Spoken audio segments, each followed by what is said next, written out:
தேவனுடைய பிள்ளைகளை இயேசுவின் நாமத்தில் வாழ்த்துகிறேன். நாம் இந்த நாளிலே எல்லாரும் சேர்ந்து ஆண்டவரை ஆராதிக்க போகிறோம். நீங்களும் என்னோடு கூட இணைந்து ஆராதிக்க ஆயத்தப்படுங்க. தேவனை துதிக்கலாம். உன்னதமானவரின் உயர் மறைவில் இருக்கிறவன், உன்னதமானவரின் உயர் மறைவில் இருக்கிறவன், சர்வ வல்லவரின் நிழலில் தங்குவான். ஆக ஆனந்தமானந்தமே, சர்வ வல்லவரின் நிழலில் தங்குவான். ஆக ஆனந்தமானந்தமே,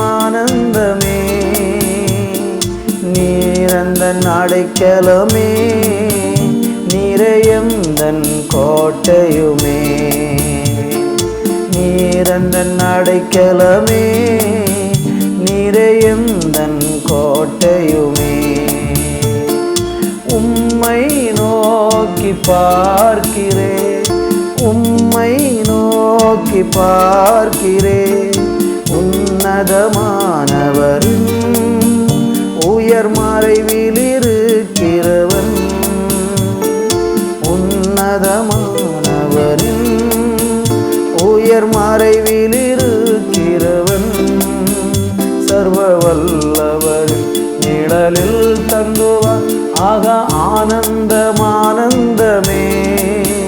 சர்வ வல்லவரின் நிழலில் தங்குவான். ஆக ஆனந்தமானந்தமே, உன்னதமானவரின் உயர் மறைவில் இருக்கிறவன், உன்னதமானவரின் உயர் மறைவில் இருக்கிறவன். ஆண்டவரே, உன்னதமானவருடைய மறைவில் இருக்கிறவன் சர்வ வல்லவரின் நிழலில் தங்குவான் என்று வேதம் சொல்லுகிறதே. இந்த நல்ல காலை வேளையில் ஆண்டவரே, உம்முடைய மறைவில் வந்து உம்முடைய செட்டைகளின் கீழிலே வந்து அடைக்கலமாக நிற்பதற்கு ஆண்டவர் எங்களுக்கு விசேஷித்த கிருபை தந்திருக்கிறதற்காக உமக்கு நன்றி. ஆண்டவரே, உம்மை துதிக்கிறோ. நீங்க தான்ப்பா எங்களுடைய நல்ல தெய்வம், நீங்க தான்ப்பா எங்க நல்ல ஆண்டவர், நீங்க தான்ப்பா எங்க தலையை நிமிர பண்ணுகிறவர், நீங்க தான்ப்பா எங்களை தேற்றுகிறவர், நீங்க தான்ப்பா எங்களை அரவணைச்சு நடத்துகிற தெய்வம். உங்களை நம்பி இந்த நாளில் நாங்கள் வந்திருக்கிறோம். கிருபை தொடர்ந்து கூட இருக்கட்டும். இயேசுவின் நாமத்தில் பிதாவே, ஆமேன், ஆமேன். சங்கீதம் 91 சங்கீதம் அதனுடைய 2வது வசனத்தை நான் வாசிக்கிறேன். நான் கர்த்தரை நோக்கி, நீர் என் அடைக்கலம், என் கோட்டை, என் தேவன், நான் நம்பி இருக்கிறவர் என்று சொல்லுவேன். தேவனுடைய பிள்ளைகளே, நான் வாசித்த இந்த சங்கீத பகுதி நம்முடைய வாழ்க்கையில ரொம்ப பிரதானமான ஒரு சங்கீத பகுதியாக இருக்கும் என்று நான் நம்புகிறேன். இந்த 91 சங்கீதத்தை வாசிக்காத கிறிஸ்தவர்கள் யாரும் இருக்க மாட்டார்கள். இன்னும் சொல்லப்போனால் இந்த சங்கீதத்தை அதிக நேரங்களிலே நம்ம வாசித்திருப்போம். ஏனென்றால் நம்முடைய வாழ்க்கையில் அனுதினமும் நாம் சந்திக்கிறதான பல நெருக்கமான சூழ்நிலைகளில் இந்த சங்கீத வசனங்கள் நம்முடைய வாழ்க்கைக்கு மிகுந்த தைரியத்தையும் நம்பிக்கையையும் கொண்டு வந்திருக்கிறது. பயங்கள் வரும்போது, கொள்ளை நோய்கள் வரும்போது, வியாதிகள் வரும்போது, இன்னும் பலவிதமான நெருக்கங்கள் நம்முடைய வாழ்க்கையில் வரும்போதெல்லாம் இந்த சங்கீத வசனங்கள் நமக்கு மிகுந்த சந்தோஷத்தையும் மகிழ்ச்சியையும் கொண்டு வருகிற ஒரு பகுதியாக இருக்கிறது. இந்த சங்கீதக்காரன் சொல்லுகிற வார்த்தையை நீங்கள் கவனிக்க வேண்டும்.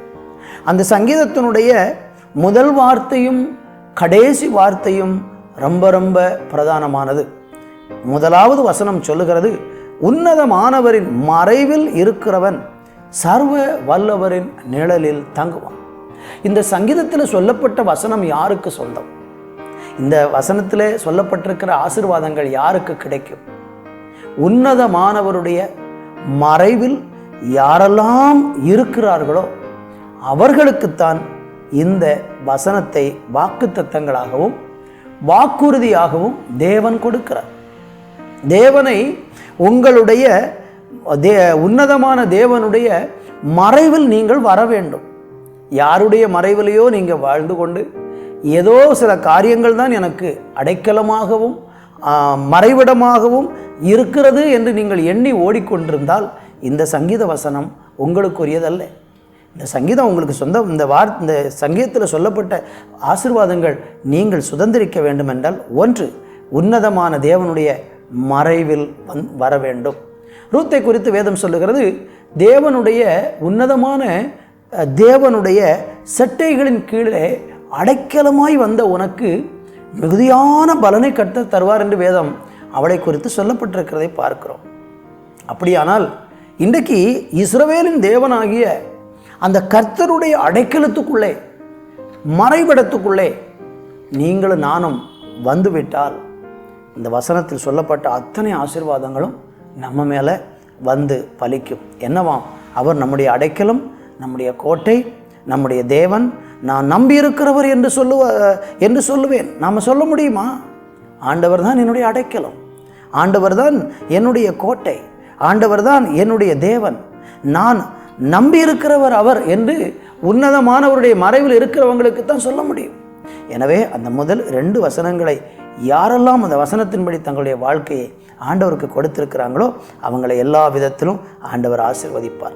கீழே சொல்லப்பட்ட வசனங்களை நேரம் எடுத்து இன்றைக்கு நீங்கள் படித்து பாருங்கள்.